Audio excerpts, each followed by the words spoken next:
দুই বন্ধু হইলো এক জায়গায় হয়ে রয়েছে বুঝছেন। अच्छा।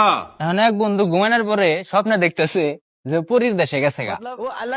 পরীর দেশে যায় তো দেখে পরীর মেয়েরা যে সুন্দর বুঝছেন, কুচি কুচি মেয়েরা ঘুরতেছে, আবার পরী নিজেও সেই সুন্দরী, দেখে তো ওর মাথা নষ্ট।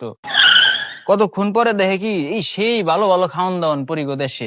वाओ। এখন এই খাওয়ান দাওয়ান দেই হ্যাঁ, লোক সামলায় না পেরে খাইছে মনে করেন বইরে। এখন খাওয়ার পরে হালার তো ধরছে আগা। এখন পরীর দেশে একটা নিয়ম আছে যে ওই দেশে আগলে পরে তার শাস্তি হলো মৃত্যুদণ্ড। खत्म। এখন ওই শালার তো আগা ধরছে, ও এক সাইডে যায় আগে থইছে। এখন কতক্ষণ পরে পরি এই দুর্গন্ধ পাইছে। বলেন কি? পরি আইসা কইতেছে রাইগে, ওইটা নিশ্চয়ই মনুষ্য জাতির কাজ, ওই ওখানে হেগে গেছে। ওটা ধরে নিয়ে আসো।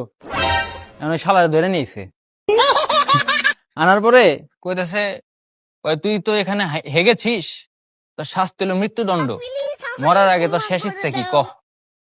এখন ওই পুংটা হালাই কইতেছে কই মরার আগে আমার একটা শেষ ইচ্ছা আছে, সেটা হইতেছে আমি যদি এই গু পরিষ্কার করে ভ্যানিশ করে দিতে পারি তাহলে আমার ছেড়ে দিতে হবে। পরি কইছে আচ্ছা ঠিক আছে তোরে ছেড়ে দিমু, এটা পরিষ্কার কর। এখন ও যেন আঁকছিল বুঝছেন, হ্যাঁ হলো গাছ, ছোট ছোট দুব্বা গাছ। क्या এখন হালাই এই গাছ ধরে ওর খালি টানতেছে বুঝছেন। क्या पक रहे हो मादरचोद। এখন ওর লগের যে বন্ধু ওর লগে হয়ে আছিল, এটা উইতে ওর একটা হইছে লাত্তি, দেখো নদীর পোলা তোমার বাল টাইনে ছিঁড়া ফেলাইলি।